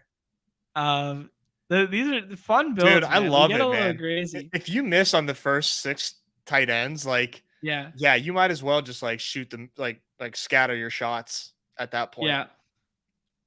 yeah, exactly, right. How many BRs per slate are we going to average by week 5? Dude, Yeah, no, yeah, dude. right. I mean, we had the main, the goal line stand, like the $100, Yeah, the double entry, like, fuck, dude, we got so many, and then you got oh, all the two slates, like the afternoon only, and then the Sunday Monday, and the Monday Thursday, and the Thursday Sunday, and like there are so many. It's so fun. I can't wait to just feel so gross after a day of watching football with no profit in my account. just how many times am I gonna how many Mondays am I gonna show up for a winner's circle and just be like, boys, I lost another Toyota Corolla today. Oh, can't you just smell man. it? Oh, it's gonna be so good. Yeah, the king of the two gamers was Yoni and No. Like he killed those two gamers. Carlos last year. A 1-2-11-4. Where was the 1-2-11-4? Big. Are you respect. just saying numbers? Yeah, are we saying numbers or was it in here? That's fucking sick. I love this. All right, let's go. We did a 2-6-9-1, which was basically just one pick off of a BPM. Yes. We got Dak and Goff. We got Madison, David Montgomery, AJ Dillon, Khalil Herbert, Tyler Algier, C-Pat, CeeDee Lamb, Amon-Ra St. Brown, DK Metcalf, Gabe Davis, Brandon Cooks, Hardman, Visca, Slayton, Marvin Jones, and TJ Hawkinson. I give this team a 5 out of 10 with 9 condoms. What do you guys think? I think this team is pretty dope. I think it's pretty dope. I like it. I really like the idea of centering around like one tight end without his QB. I think that's like kind of an interesting take on this contest. And it's like, hey, you get the tight end spike week, but you also have the weird other pieces that are not typically paired with said elite tight end. And exactly. I love the profiles we drafted here. I love the reaching that we did to get different. Yeah, I think you did a good job. I think we salvaged a little bit. You know what? I was a little harsh off the top. I think you're right. We got some division. I'm always here to soften it up. Yeah, you softened the blow there a little bit. Hey, classic reminder though, the week that Eagles won Battle Royale last year, when you needed Justin Jefferson and you needed TJ Hawkinson, they were the two pieces you needed, and you needed CeeDee Lamb. The differentiating piece was the fact that you did not have Kirk Cousins. Yeah. You did not need Kirk Cousins. So, I mean, we've talked about Kirk Cousins a lot on here in relation to this contest because I think he's the perfect quarterback where he's tethered to some elite pieces, but you can match the raw points of his because he never, ever gets a rushing touchdown. So you can match the raw points of him with other quarterbacks or slightly surpass them to get different. And if it all falls on the same week, well, then you got yourself a weekly winner. Neumy, what'd you think? Yeah, I like it. Yep. So I've only drafted one, so I just like causing chaos in these streets because everyone just thinks they have the answers, and I think there are no answers at all. So I think you saved us with the Dylan pick. That was a good shout. Well, thank you. That's what I do. I just give good shouts, you know. That's what I'm here for. No, just kidding. Fun one there. Let's do 30 seconds of baseball. I know, Nez, you've already written up your sheet. It is an elite pitching slate. It's a 5-gamer, so completely different than what we saw yesterday with the 12-gamer. Are there any weather concerns? I did not look yet. There are not. No. I thought it was Detroit and LA. They're not on the slate, I don't think. Oh. Let's see. You're right. You're right. You're right. Storms looking this evening. Yeah, that one's not on our slate. And we got warm, humid conditions for Kansas City, Cleveland. Is that one on the slate? No, that's going on right now. Okay, and cool. Yeah, Jose has a homer. Nice. Of course he does. He was actually with the hitting conditions, and everything there. He on Stochastic, it's loading for me right now. The highest projected hitter on the entirety of the day slate. So not just that, he had a 16.5 projection on Stochastic, and the next closest are Acuna and Tatis at 15.3 and 15.15. So wow. like they took a stand on Jose being the best player on the slate. Yeah. I will look at ADP before I jump into draft really quickly. Just because to illustrate your guys' point, there is really good pitching options throughout, but there's clearly these two elite guys, both neither in great matchups. And then you kind of got Alex Wood in a good matchup. We don't know which Carlos Rodon we're going to get. We have yet to get a good Carlos Rodon. And then Stroman and Lance Lynn have been going great as of recently, but both, facing each other, not in ideal spots there. Anything to say on pitching, boys? Yeah, fade whatever I go. So I'll let you guys know later what I'm on, because for the last 2 months, everything that I'm on, the opposite happens, and everything that's projected well that I'm on, just trash. Just fade right. me. You'll win Fade money. the clubhouse, baby. Fade the clubhouse. That's literally what I said yesterday. You would have faded the clubhouse yesterday. You would have had a nice little profit. So that's it's literally evergreen with the clubhouse. But with pitching, though, I think you summarized it well. But I will say, because of the spots that those two top pitchers are in, and there's not a lot of options today, there's only 10 teams, I think it's probably a good idea to cycle in a little Red Sox and Rangers in your teams today that you draft. Yeah. Sounds good to me. Little double bubble there that we like to see. I didn't really rank them out like this, but I kind of think that's where my mind goes a little bit. I kind of like Lance Lynn a little bit, but the Cubs did work yesterday. Probably Stroman over Lynn. I think I'd kind of settle on something like that without looking at anything. Am I completely off base here, or you guys see it similarly? For the later end, sorry, I was I'm trying to I'm like yeah, if you just rank office, and I told Bria to turn the air off, and I'm like trying to get the air, I'm like sweating. I'm sorry. Your ass I off. was not in tune with that question.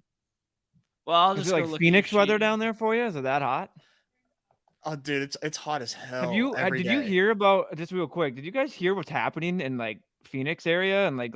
It's so hot, and the asphalt and the concrete is so hot that all of the burn centers are fully packed, because people are like falling or just touching the concrete and immediately burning. There's the vet hospitals are packed because people are idiots and bringing their dogs out on it's crazy. It's like the asphalt and concrete is like 30 to 40 degrees hotter than the air, basically, and it's 120 down there at times. So it's like 106. Yeah. Wow, so be safe down there. It's 100 degrees here. They have a contest every year where they cook on the side of the road. Oh, yeah, on the road? Like the road? Yeah, I've been there before. They have like a contest where it's like who can make the best breakfast on like the side of the road, and like you crack eggs and cook eggs on the cement. Yeah. Dude, I like it. That's fun. Man, whoever invents like pavement that's like temperature regulated, that's business. You heard it here first. Go invent that shit. You're a billionaire with a B. I'm not smart enough to do it, but somebody else can. I'll sell it. I can bullshit people into buying it.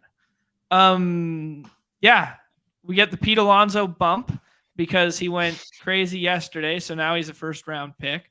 Yep. Any offenses, players, or whatever that you guys are gravitating toward right now? I like the Cubs once again. I really do like the Cubs. I'm like, now that they have Swanson back, that gives them like a really nice piece to stack. I'm pretty homer twice yesterday, right? He did, and he doesn't get the bump that everybody else does, strangely. So I think that makes a lot of sense. The Rangers, is this the day Yordan Alvarez gets activated? Oh my God, yeah. Who's to say? Yeah. But Jose Altuve also is expected to be activated today, and they get Andrew Heaney. So say what you will about that matchup.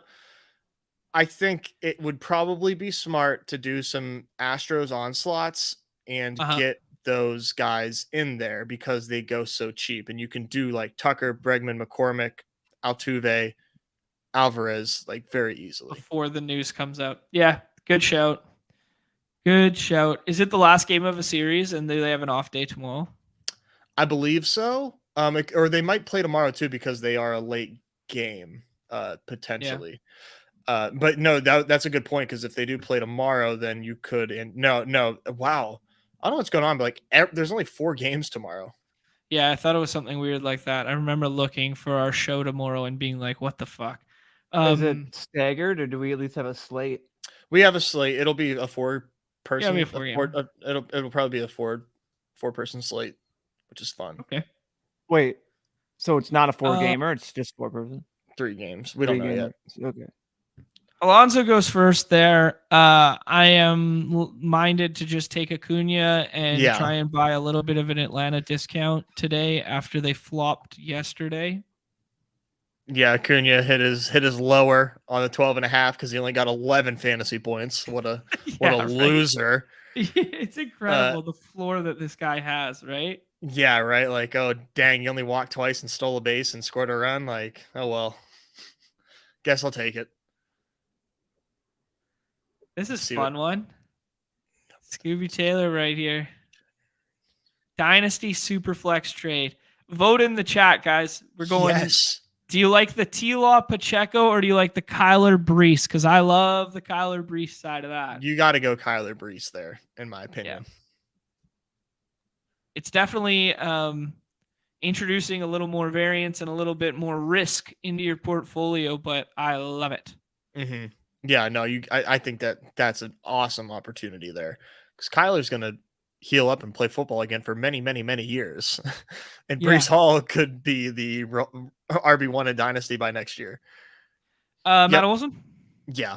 You kind of have to, like you said. I mean, that's pretty sick. I mean, I guess it's a reach according to ADP, but I'm never, at least when I'm starting out, I'm not turning down Olsen and Acuna until I see I can get it freely. Yeah, for sure. Every time. The question will be on the way back.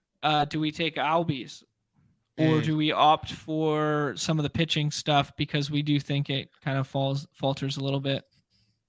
Yeah, the second tier pitching is pretty interesting. Mm-hmm. I think for my money, I'm waiting and I'm taking Jose Quintana as my pitcher because nobody wants him, and I don't think that he's terrible, and I don't think the Yankees are that good, but because it's Yankee Stadium, we just saw a bunch of home runs. I think people are kind of spooked, but just my assessment, my quick and dirty assessment there.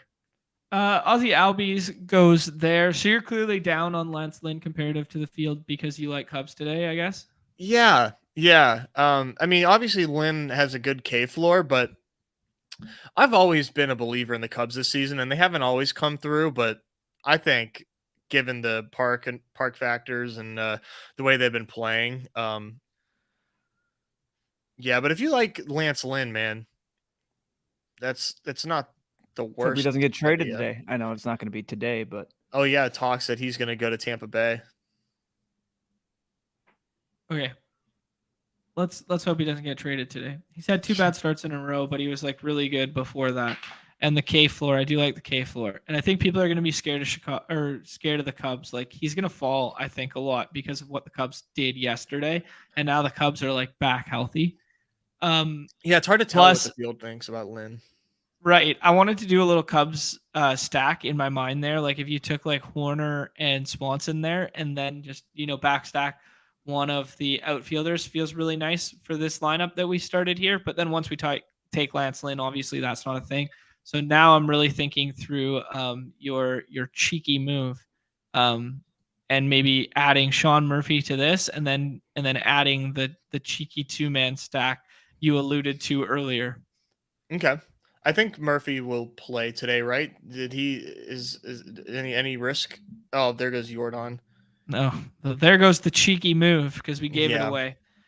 Okay, well, let's take Sean Murphy and then let's do a scroll the F down for the remainder of this lineup.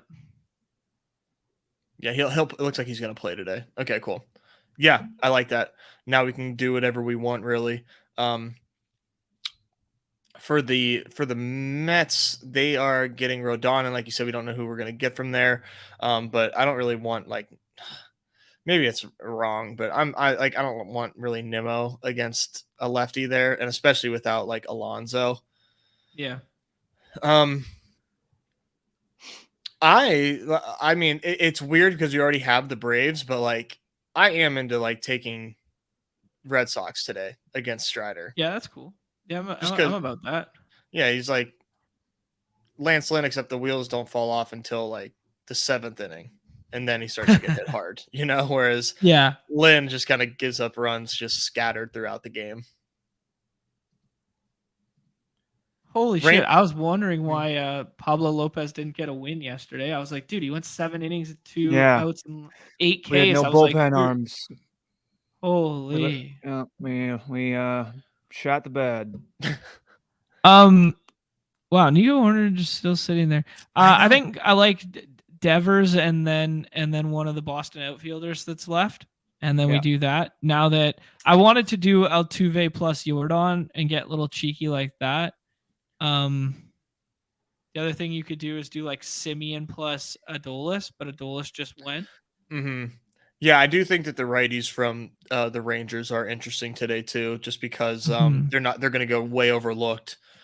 And they're good, so it's not like improbable that they end up on the winning lineup. He takes Cassis. Come on, it's okay. We need outfield. We couldn't anyways. Oh yeah, thank you. Sorry, T-Box. My bad.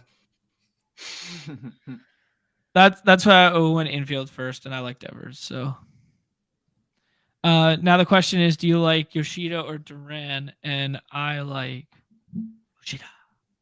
Yeah, for sure, Yoshida for me. Unless you want to do like Eddie Rosario or Ozuna and make that a one-off, but I think I would probably prefer Yoshida. Did you guys see that Braves trade that was floated with Ozuna going back as part of Ohtani deal? Yeah. Was it a joke? It was dumb. It was a fan-made trade. It was a fan-made trade from the Braves. Yeah. Okay. It was like Ozuna and someone not. It was two people that even if you. It just was. It was like their. It was their like top prospect though. It was like their pitching prospect, Jared Schuster. Oh yeah, Schuster was in there. Yeah, it was Schuster. It was Schuster and Ozuna for like Ohtani. Oh fuck that! Oh my god. Maybe the Angels aren't even that far back. The Angels are only like they're in buying mode now.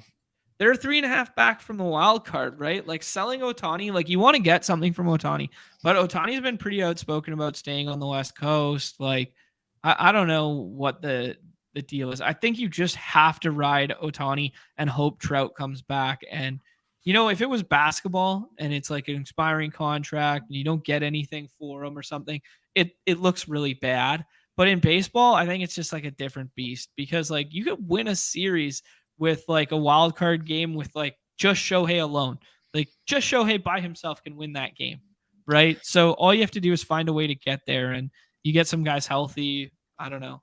I know. I think if they made a move for like Giolito, that would be like really cool to see them like go after some like right-handed pitching because they don't really have anything outside of Shohei and beef up that pitching staff. That would go a long way for them.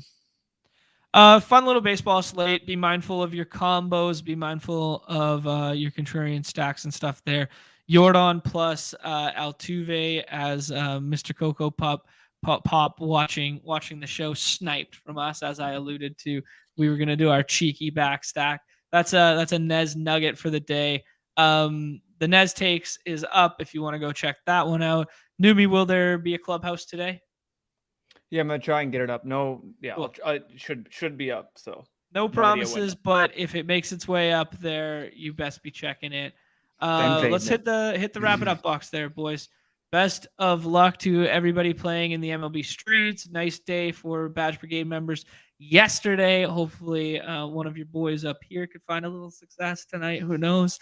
I won't be playing today very much, but I wish you guys the best of luck. If you're not playing on Underdog Fantasy, like this, boom, boom, boom, mind-blowing graphics. Use promo code MLB at sign up for 100% match deposit up to 100 USD. Do us a favor, hit that like, that subscribe, that notification bell on your way out the door. Keeps us coming back, and we like coming back. Any parting words, gentlemen? I'll see you in the lobbies. Oh, damn right you will. Neumy? Same. AJ Dillon, no matter what. I'll be in there.